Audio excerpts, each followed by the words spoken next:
Assalamualaikum warahmatullahi wabarakatuh. Selamat malam minggu bagi semua mahasiswa. Hari ini kita akan belajar bersama-sama mengenai 23 pertanyaan yang pasti muncul dalam sidang skripsi. Pahami, auto mendapat nilai A, insya Allah. Baiklah, sebelum membahas 23 pertanyaan yang sering ditanyakan di saat sidang akhir, ada baiknya kita mempelajari terlebih dahulu persiapan H-7 sebelum jadwal sidang akhir. Apa itu? Yang pertama, membuat PowerPoint atau PPT yang simple, fokus ke hasil dan pahami isi materi. PPT yang ditampilkan di saat sidang akhir tidak perlu bertele-tele. Mudahnya seperti ini. 1 minggu sebelum sidang akhir dilakukan, dosen dan penguji mendapatkan hard copy dari skripsi yang kita tulis.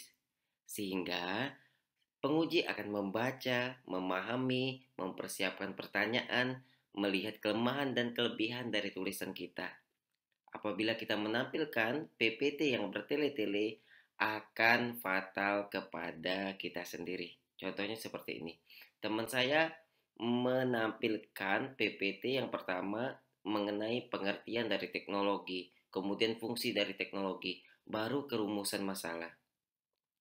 Di saat dia mempresentasikan dan membaca paragraf 5-6 paragraf di slide PPT-nya, si penguji bilang, "Saudara, mohon berhenti karena apa yang saudara jelaskan bisa saya baca sendiri di skripsi ini.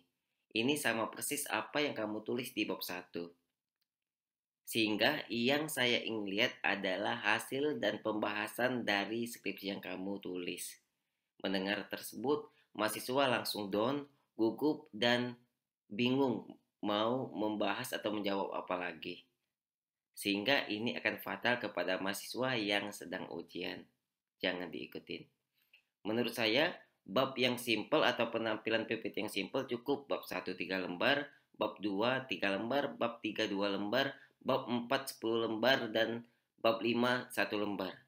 Untuk total 19 lembar atau maksimal 25 lembar.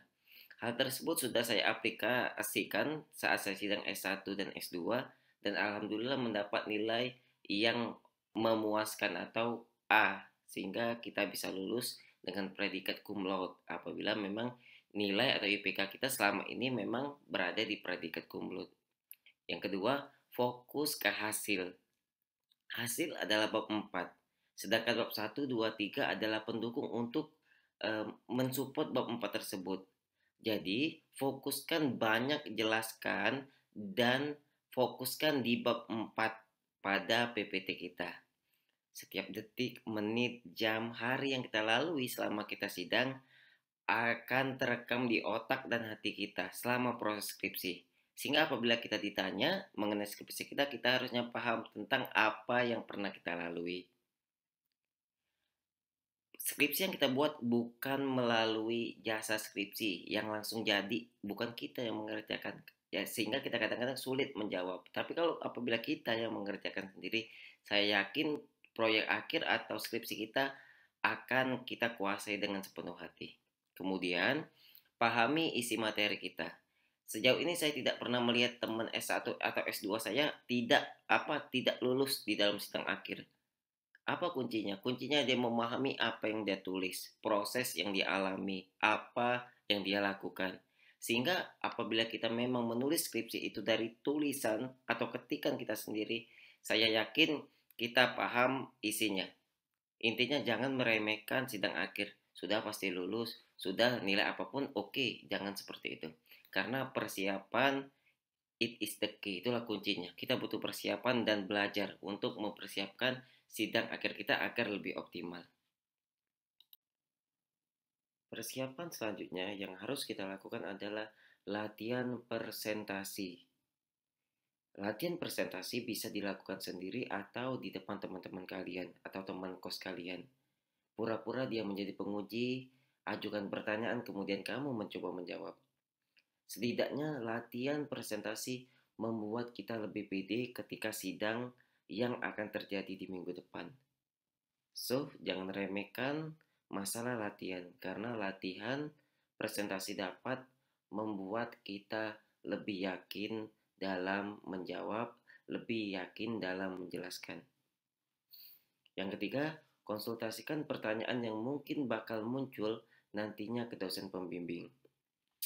Saya dulu sempat berdiskusi dengan dosen saya sebelum sidang, jadi saya meminta saran apa-apa bagian yang harus saya pahami, apa-apa bagian yang harus saya persiapkan.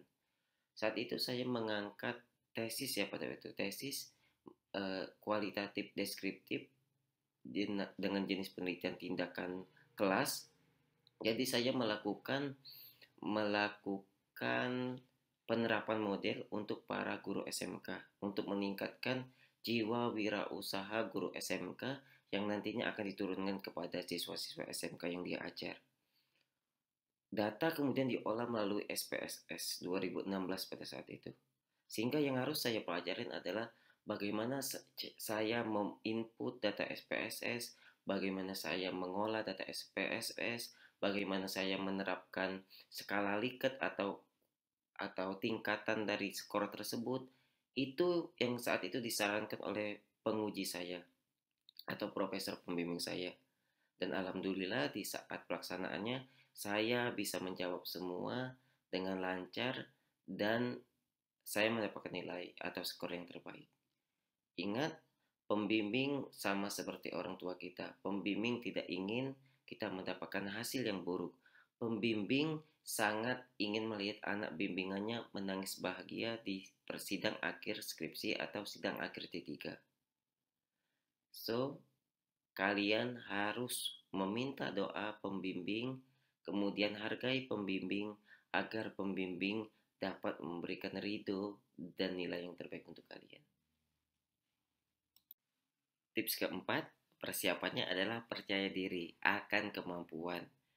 Saat saya S1 dan S2, saya banyak melihat teman-teman yang tidak pede di saat dia sidang akhir proposal ataupun sidang akhir skripsi. Alasannya, satu, tidak dekat dengan pembimbing, merasa tidak dibimbing dengan baik, dan merasa tidak menyempurnakan skripsinya. Kedua, mendapat penguji yang killer atau pertanyaan out the box atau susah. Yang ketiga, merasa ada beberapa bab di skripsi yang tidak dikuasai. Ini membuat seorang mahasiswa akan gugup dan akan kelihatan tidak pede di saat menampilkan presentasinya. Untuk mengurangi hal tersebut, yang harus kita ingat adalah nikmati proses pembuatan skripsi. Nikmatin kuncinya. Apabila kita menikmatin proses tersebut, yakinlah kita bisa lebih pede dan lebih mempersiapkan presentasi kita dengan baik. Itu kuncinya. Nikmati dan persiapan. Hanya dua.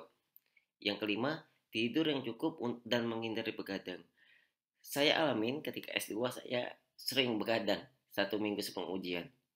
Karena kepikiran pertanyaan apa, membaca lagi tulisan kita, typonya di mana, pahami lagi bab 4, bab 5, bab 1, itu harusnya dikurangin. Karena yang harus kita fokuskan adalah fokuskan diri untuk menikmati 1 minggu sebelum sidang. Dan kamu harus banyak latihan. Kuncinya cuma itu. Keenam, meminta doa orang tua. Dosen atau penguji, pembimbing adalah manusia. Hatinya digerakkan oleh Allah Subhanahu wa taala. Doa orang tua adalah ridho Allah Subhanahu wa taala. Sehingga please minta doa, telepon orang tua yang lagi dirantau. Pa, ma, aku mau ujian, doakan untuk lulus. Itu kekuatannya akan sangat luar biasa. Saya mengalami sendiri ketika saya sudah lulus S2, saya meminta doa orang tua saya. Pa, ma, doakan saya ingin mendaftar beasiswa S3 dan ingin tes CPNS dosen. Dari sujud orang tua di saat malam, sholat tahajud, sholat 5 waktu, itulah yang menguatkan kita. Sehingga di tahun 2017 saya lolos beasiswa S3 di luar negeri, itu di Taiwan, di salah satu kampus negeri. Kemudian saya juga lolos CPNS dosen Padahal saya ingatnya ribuan pada waktu itu. Sehingga saya yakin bahwa tak ada yang menguatkan hati dan langkah saya kecuali itu orang tua saya. Itu harus diingat. Baiklah, masuk ke 23 pertanyaan yang pasti muncul dalam sidang skripsi. Tidak semua, tapi pasti muncul. Yang pertama, apa judul skripsi atau rumusan masalah yang kamu ambil? Sebagai penguji, saya sering mempertanyakan ini kepada mahasiswa saya. Karena apabila dia bisa menghafal di luar kepala judul dan rumusan masalahnya tanpa melihat, saya yakin atau penguji yakin bahwa anak ini benar-benar memahami konteks awal dari karya tulis yang dia tulis. Itu menurut saya selaku penguji ya. Yang kedua, mengapa saudara tertarik mengangkat judul skripsi ini? Apa pentingnya? Untuk menjawabnya, utarakan alasan atau urgensi mengapa kita tertarik untuk mengangkat judul ini dan apa pentingnya apabila judul ini tidak kita selesaikan atau penelitian ini tidak dilakukan, apa sih ruginya seperti itu. Yang ketiga, apa definisi konsep-konsep yang ada di judul penelitian? Kita harus paham judul-judul penelitian menggambarkan bagaimana penelitian itu secara keseluruhan.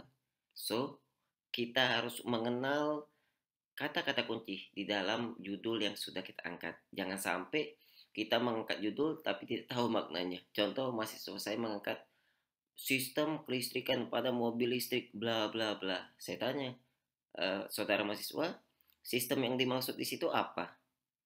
Sistem itu oh maaf Pak, sistem itu nggak tahu. Padahal itu judul yang diangkat. Itu akan menjadi fatal. Yang keempat, dari mana saudara menemukan masalah penelitian ini? Utarakan dari mana kita mendapatkan ide untuk mengangkat judul tersebut. Yang kelima, apa tujuan penelitian yang saudara lakukan? Di 1.4 ada tujuan ya. Kita harus mengutarakan tujuan dari penelitian yang akan kita lakukan. Yang keenam, dari mana tujuan penelitian ini saudara dapatkan? Utarakan bahwa penelitian apa tujuan penelitian ini didapatkan dari ya rumusan masalah dan latar belakang masalah. Sehingga kita bisa menyimpulkan apa sih tujuan dari skripsi kita.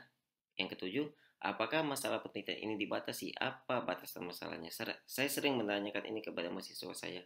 Batasan masalah adalah apa ya? Batasan yang membatasi agar masalah ini tidak terlalu lebar atau tidak terlalu jauh. Contoh, bagaimana ada seorang mahasiswa mengangkat skripsi tentang proses manufaktur mobil listrik. Kemudian apa batasan masalah di situ? Yang harus dibatasin masalah di situ yang pertama, manufaktur yang dia maksud itu manufaktur apa? Apakah proses rangka kah atau semua? Ataukah body juga termasuk rangka? Apa body juga termasuk yang akan dimanufaktur? Atau sistem kelistrikan dan lain-lain? Sehingga kita harus membatasin. Ada mahasiswa mengangkat tentang perancangan mobil listrik. Batasan masalahnya apa? Batasan masalahnya harusnya salah satunya desain ini batasan masalah desain ini menggunakan desain Autodesk Inventor tahun berapa, yang dia desain bagian apa saja yang dia desain, apakah dia lakukan uji juga pada desainnya seperti itu. Nah itu yang harus dibatasin di dalam tugas akhir kita. Yang kedelapan, mengapa meneliti objek tersebut atau di lokasi tersebut. Contoh, mengapa meneliti di sekolah SMK tersebut, mengapa meneliti di politeknik tersebut, ya ada alasan. Bisa aja alasannya karena di situ berpotensi untuk karena di situ mendapat salah satu kampus yang akreditasinya A, sehingga saya ingin melihat potensi mengapa akreditasi tersebut dan apakah akreditasi tersebut bisa dicontoh oleh kampus lain. Seperti itu, kita butuh alasan untuk menjawab tentang objek-objek yang kita pilih. Pertanyaan ke-9, apa teori yang Anda gunakan? Siapa penemunya? Apa asumsi dari teori tersebut? Sehingga pada bab 2 kita jangan asal mengambil teori dan kita masukkan di bab 2 kita. Tapi kita harus memilih teori yang memang sesuai. Itu kuncinya. Pertanyaan ke-10, apa perbedaan penelitian Anda dengan penelitian sebelumnya?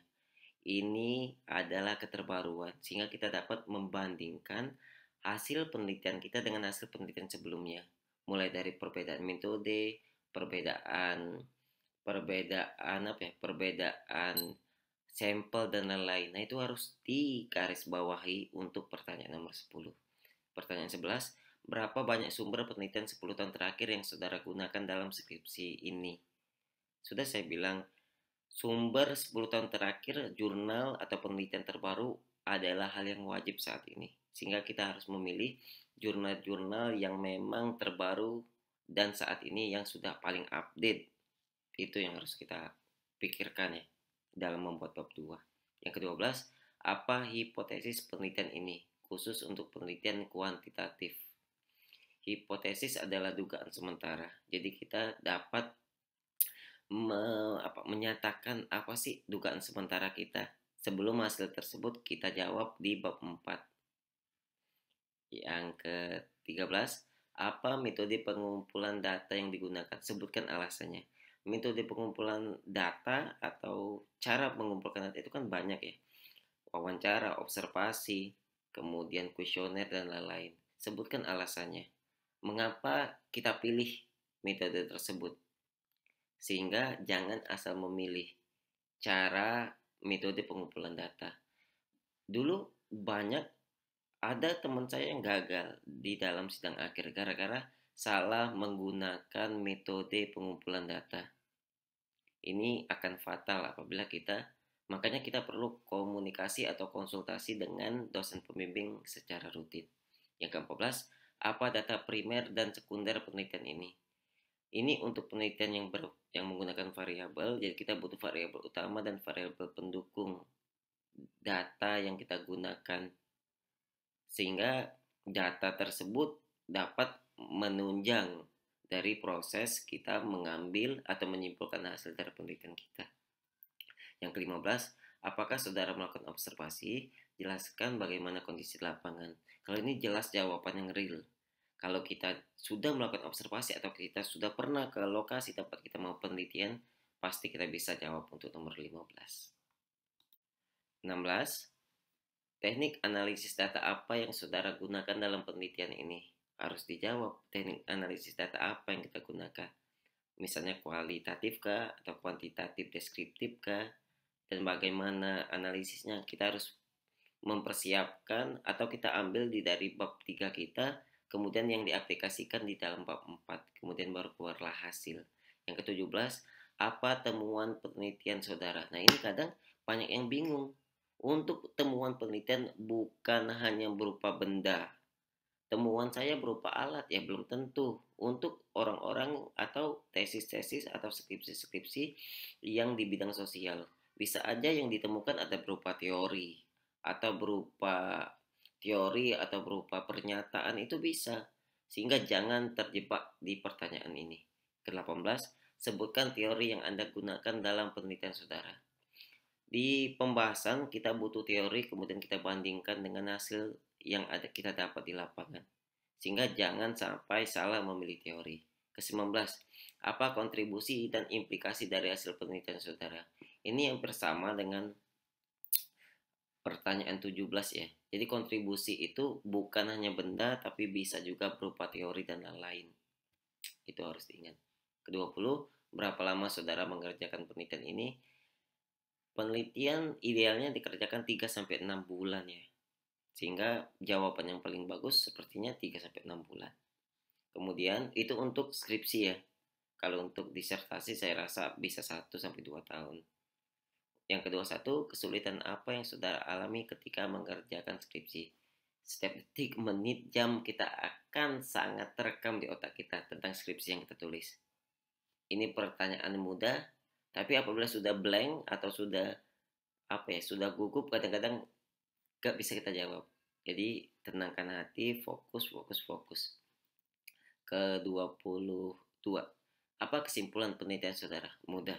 Ini bab 5. Kesimpulan saya adalah bla bla bla bla bla. Hasil penelitian saya bla bla bla bla bla. Kedua-tiga, mengapa saudara memberikan saran-saran tersebut? Memangnya hasil apa yang membuat saudara memberikan saran tersebut? Di bab 5 ada kesimpulan dan saran. Kadang-kadang saran ini asal tulis atau asal copy paste kadang-kadang. Sehingga saran yang dimaksud adalah saran yang benar-benar dapat dikembangkan di penelitian selanjutnya. Baik, itu 23 pertanyaan yang harus kita pelajari dan kita pahami. Insya Allah auto mendapat nilai A. Insya Allah. Skripsi yang bagus adalah skripsi yang disidangkan dan dinyatakan lulus. Bukan masalah tebal atau masalah rumit skripsinya, tapi yang dinyatakan lulus. Sekian dari saya. Jangan lupa terus support channel ini di like, comment, share, dan subscribe agar kita sama-sama belajar. Terima kasih. Wassalamualaikum warahmatullahi wabarakatuh.